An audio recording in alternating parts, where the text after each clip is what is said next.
Bienvenidas, bienvenidos a la clase lectiva número 10 del curso Ácido-Base. Dentro de los temas que vamos a ver en esta clase van a ser ácidos y bases conjugadas, disociación del agua, los conceptos de pH y pOH, también vamos a ver la escala de pH, vamos a analizar la disociación de ácidos y bases y cálculo de pH y finalmente vamos a ver también la hidrólisis de sales y pH.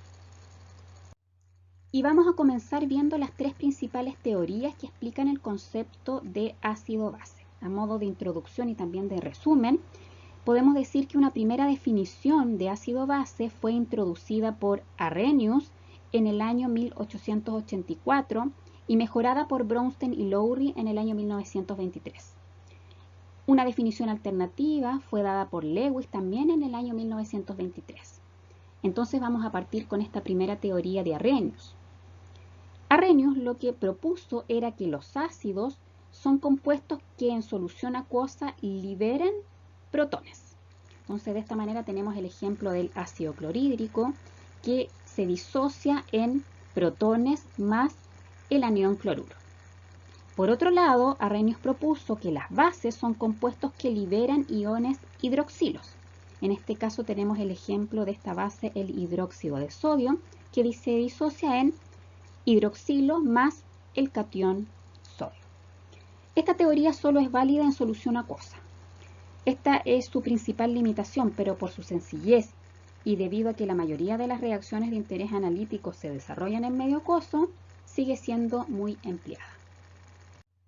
La segunda teoría que vamos a ver es la teoría de Bronsted y Lowry. En este caso, ellos propusieron que los ácidos son compuestos que en solución acuosa liberan o ceden protones, como se observa aquí en esta diapositiva. Y por su parte, las bases son compuestos que en solución acuosa captan protones.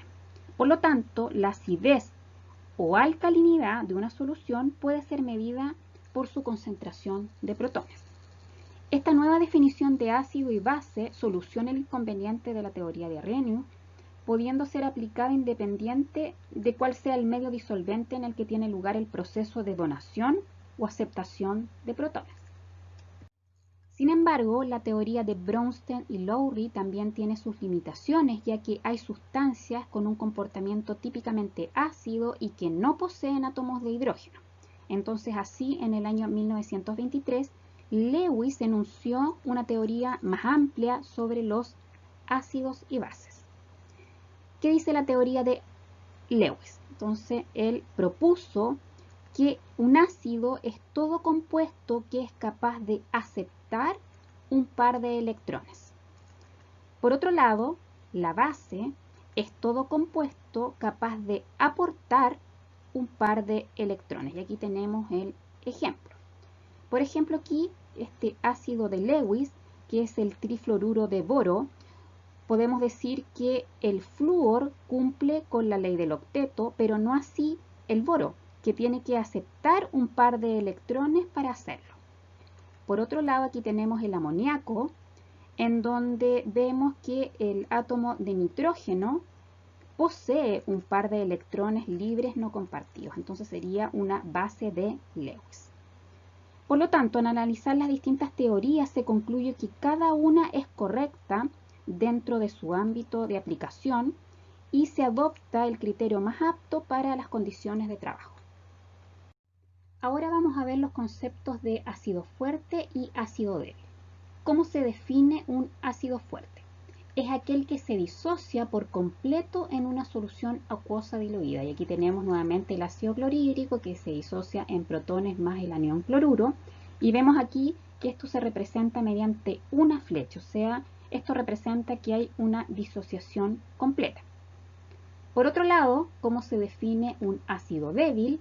Es aquel que se disocia solo parcialmente en solución acuosa diluida. Y aquí vemos el ejemplo del ácido cianhídrico que se disocia en protones más el anión cianuro, pero vemos que esto se representa con dos flechas. Esto implica que se disocia parcialmente.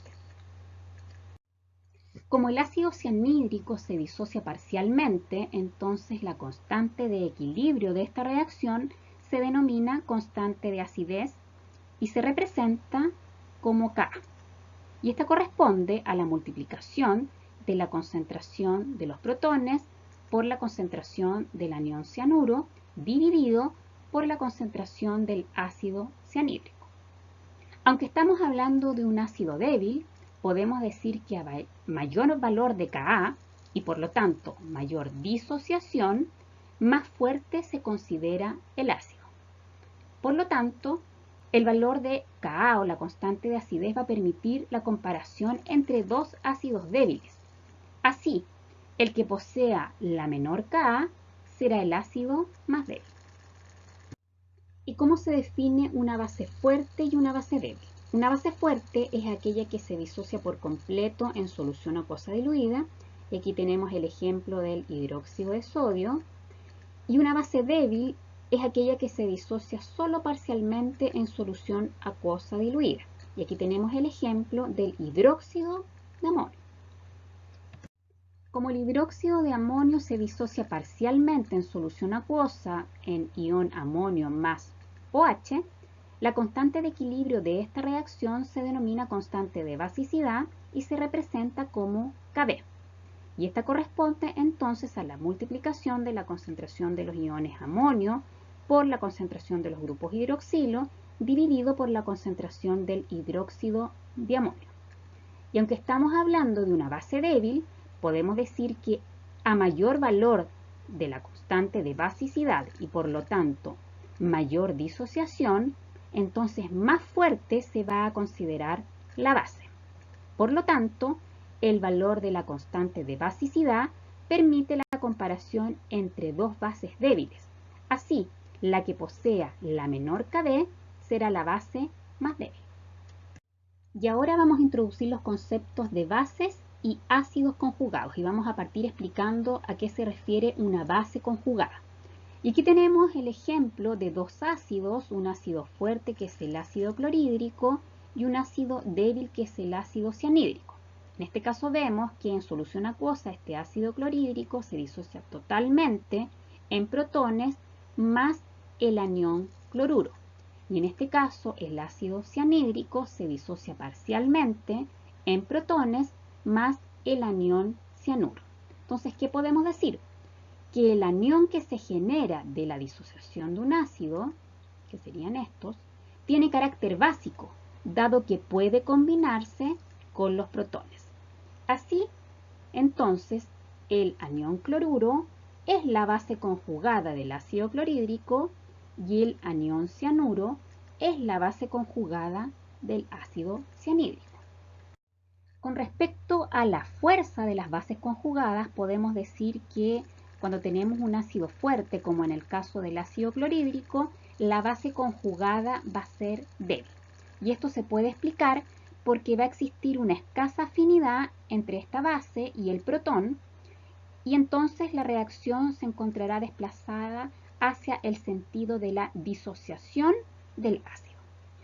Si tenemos en cambio un ácido débil, como es el caso del ácido cianhídrico, entonces vamos a tener una base conjugada fuerte, ya que va a existir una alta afinidad entre dicha base y el protón, por lo cual la reacción se va a encontrar desplazada hacia la formación del ácido sin disociar.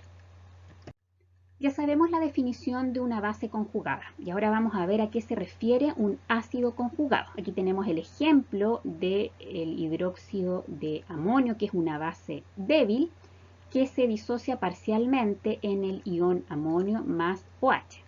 En este caso, el catión que proviene de la disociación de una base tiene carácter ácido, dado que puede combinarse con el OH. Por lo tanto, podemos decir que este ion amonio corresponde al ácido conjugado del hidróxido de amonio. Y por tratarse entonces también de una base débil, entonces el ácido conjugado va a ser fuerte. Y esta diapositiva resume todo lo que acabamos de ver con respecto al concepto de ácido y base conjugada. Lo que nos falta por ver es qué pasa cuando nosotros tenemos una base fuerte como el hidróxido de sodio. En este caso, el ácido conjugado que nosotros vamos a obtener es un ácido conjugado débil. Ahora nos vamos a enfocar en el proceso de disociación del agua. Aquí vemos que dos moléculas de agua forman el ion hidronio más OH y esta misma ecuación se puede representar como que el agua se ioniza en protones más OH. Entonces es importante decir que por razones didácticas se usan las formas de protones y OH y no las formas hidratadas en el entendido que se refiere a ellas. Una de las propiedades más importantes del agua es su capacidad de funcionar como ácido y base. Y los compuestos que son capaces de actuar como ácidos y bases se denominan anfóteros.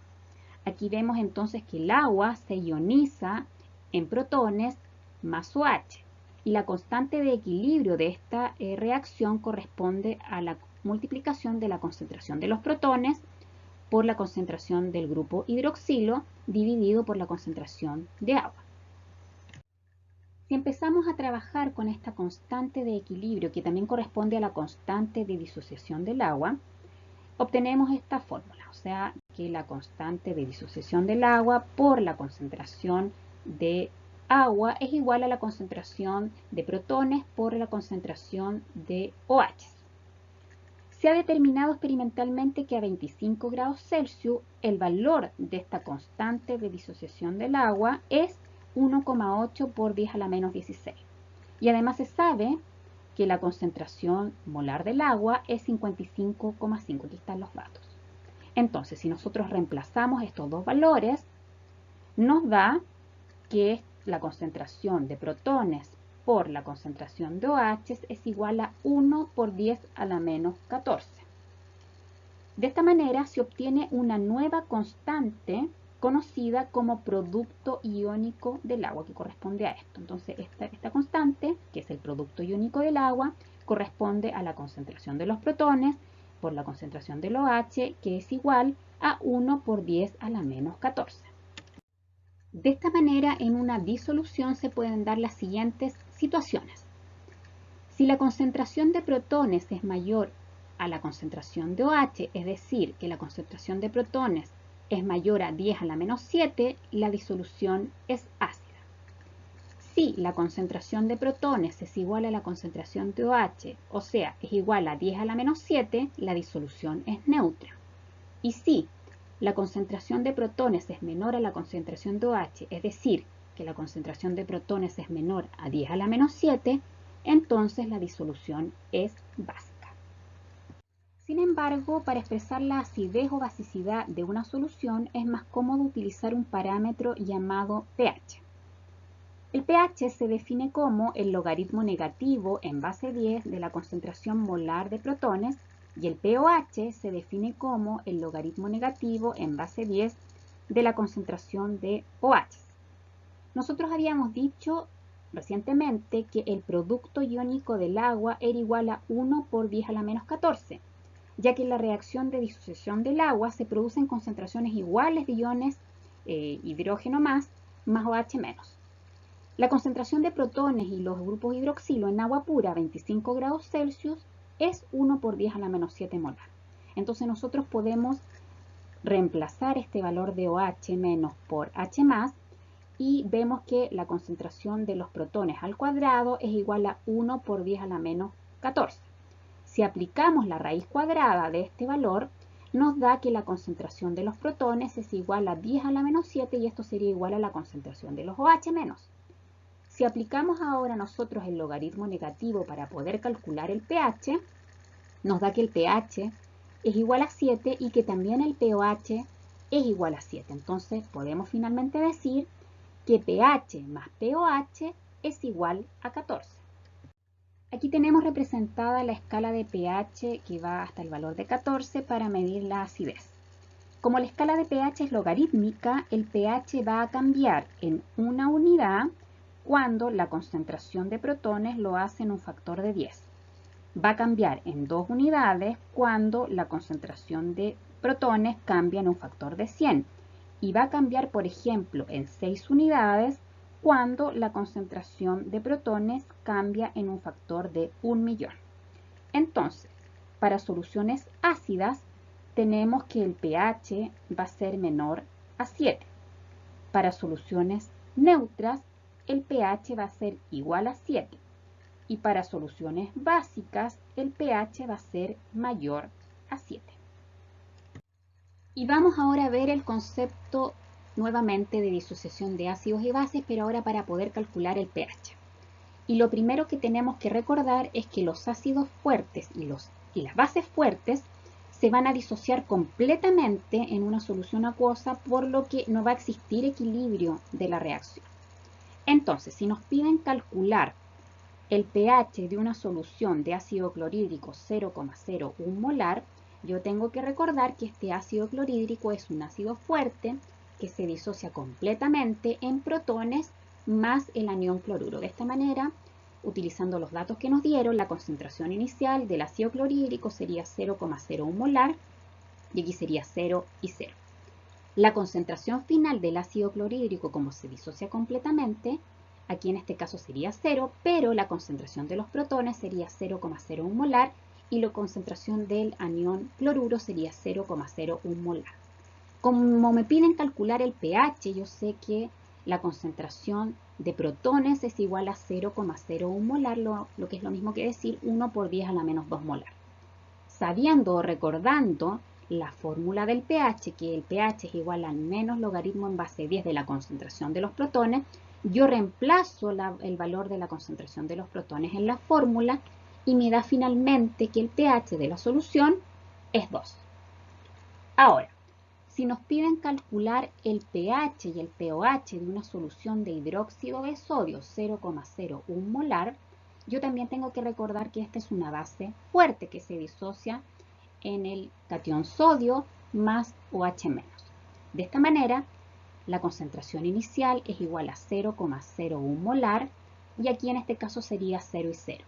Y la concentración final, como se disocia completamente esta base, aquí sería 0, pero aquí sería 0,01 y 0,01. Entonces, en este caso yo tengo el valor de OH, no tengo el valor de H porque es una base. Entonces yo sé que la concentración de OH es menos, es igual a 0,01 molar, que es lo mismo que decir 1 por 10 a la menos 2 molar. Recordando entonces la fórmula del pOH, que es igual a menos logaritmo en base 10 de la concentración de OH, yo reemplazo el valor de la concentración de hidroxilo y me da que el pOH en este caso es 2. Y ahora también yo tengo que recordar una fórmula que ya vimos también anteriormente, que pH más pOH es igual a 14. De esta manera yo también con el valor del pOH y utilizando esta fórmula yo puedo calcular que el pH de la solución en este caso es 12. Ahora vamos a ver qué ocurre en el caso de ácidos débiles y bases débiles. En este caso tenemos también que recordar que tanto los ácidos como bases débiles se van a disociar parcialmente en solución acuosa, por lo que la reacción de disociación se encuentra en equilibrio, o sea, vamos a tener un equilibrio. Entonces, por ejemplo, vamos a partir con los ácidos débiles, en este caso el ácido acético o el ácido etanoico, que también se llama, es un ácido débil. Entonces, si nos piden calcular, por ejemplo, el pH de una solución de ácido acético de 0,01 molar, entonces nosotros sabemos que es un ácido débil que se disocia parcialmente en el ion acetato más los protones. Entonces, en este caso, la concentración inicial sería 0,01 molar y en este caso tendríamos aquí 0 y 0. Aquí ya sabemos que se trata de una reacción en equilibrio. Como no sabemos en el fondo tanto la concentración del ion acetato y la concentración de los protones en equilibrio, las vamos a designar como X. Sabemos que ambas concentraciones son iguales, ya que la estequiometría de la reacción nos indica que por cada mol de ácido acético que se disocia, se forma un mol de cada producto. En cuanto al reaccionante, en este caso, en el equilibrio permanece la concentración inicial de él, que sería 0,01 molar, restada a la concentración que se disoció, en este caso X. Entonces en el equilibrio vamos a tener aquí 0,01 molar menos X, y en este caso tenemos X y X. Por otro lado, como se trata de un ácido débil, nosotros podemos calcular la constante de acidez. Si recordamos, entonces este sería el producto de la concentración de los protones por la concentración del ion acetato partido por la concentración del ácido acético. Y esta constante de acidez nosotros conocemos su valor, que sería en este caso 1,78 por 10 a la menos 5. Entonces, si nosotros reemplazamos los valores que aquí tenemos en equilibrio en esta constante de acidez, aquí tenemos, por ejemplo, el X, la concentración de protones sería X, la concentración de ion acetato sería X, dividido por 0,01 menos X. Entonces, si nosotros hacemos esto, esta multiplicación, etcétera, nos da que aquí tenemos que 1,78 por 10 a la menos 5 es igual a X al cuadrado dividido a 0,01 menos X.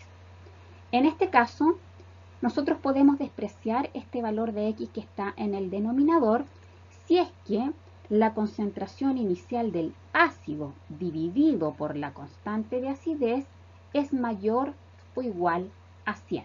Esto significa que en este caso esta X que está en el denominador es muy pequeña y por lo tanto se puede despreciar. Entonces nosotros continuamos realizando este desarrollo, despreciando este valor y despejando entonces el valor de X. Entonces tenemos que X al cuadrado es igual a 17,8 por 10 a la menos 8. Aplicamos raíz cuadrada y nos da que entonces X es igual a la concentración de los protones, es igual a 4,22 por 10 a la menos 4. Aquí ya tenemos la concentración de los protones. Si nosotros entonces aplicamos la fórmula de pH y reemplazamos este valor en la fórmula, nos da finalmente que el valor del pH es 3,37. De la misma forma, si nos piden calcular ahora el pH y el pOH de una solución de hidróxido de amonio 0,01 molar, tenemos que recordar que el hidróxido de amonio es una base débil que se disocia entonces parcialmente en el ion amonio más OH-. Entonces, aquí tenemos que la concentración inicial es 0,01 molar y aquí sería 0 y 0, y en el equilibrio tendríamos entonces 0,01 molar menos X, y aquí tendríamos X. Nosotros ya sabemos el valor de la constante de basicidad, que sería 1,8 por 10 a la menos 5, por lo que podemos calcularla. Ponemos la fórmula aquí. Entonces, la constante de basicidad sería la concentración del ion amonio por la concentración de los OH- dividido por la concentración del hidróxido de amonio. Si reemplazamos entonces los valores que tenemos aquí en equilibrio, tenemos esto. Y aquí ya dijimos entonces que tenemos la alternativa de despreciar este valor de X que está en el denominador si es que la concentración inicial de la base dividido por la constante de basicidad es mayor o igual a 100. Entonces esto significa que esta X es muy pequeña y se puede despreciar. Entonces si despreciamos este valor y continuamos con el desarrollo del problema, tenemos que X cuadrado es igual a 18 por 10 a la menos 8. Aplicamos raíz cuadrada. Nos da que este X tiene un valor de 4,24 por 10 a la menos 4, que sería la concentración de OH. Y esta concentración de OH ahora la podemos reemplazar en la fórmula del pOH. Entonces, reemplazando en la fórmula del pOH, nos da que el pOH de esta solución o de esta base sería 3,37. Ahora también tenemos que calcular el pH y tenemos que recordar entonces que la suma de pH más pOH es igual a 14. Entonces, utilizando esta fórmula, podemos calcular este valor de pH, que en este caso sería 10,63. En la última parte de la clase vamos a ver la hidrólisis de sales y la variación de pH. La hidrólisis es una reacción ácido-base que se produce al disolver determinadas sales en agua. Y la reacción tiene lugar entre los iones de las sales y el agua, y hay que tener en cuenta que se trata de una reacción en equilibrio. Entonces solo pueden dar hidrólisis los siguientes iones: los aniones procedentes de ácidos débiles y los cationes procedentes de bases débiles. Entonces ahora vamos a ver distintas situaciones. En la primera situación tenemos una sal proveniente de un ácido fuerte y una base fuerte, entonces como el cloruro de sodio. En este caso, si lo colocamos en agua, esta sal no se va a hidrolizar.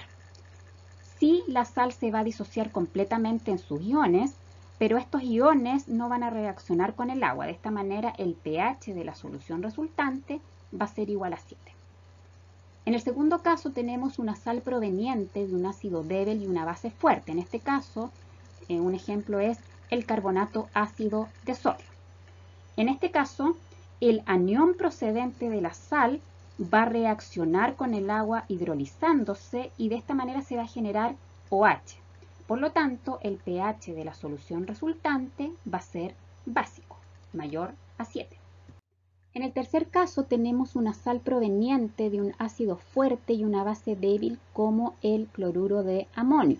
En este caso es el catión el que se va a hidrolizar y de esta manera el pH resultante va a ser ácido, o sea, pH menor a 7. Ahora, en la cuarta situación y última, tenemos una sal proveniente de un ácido débil y una base débil, como es el caso del carbonato ácido de amonio.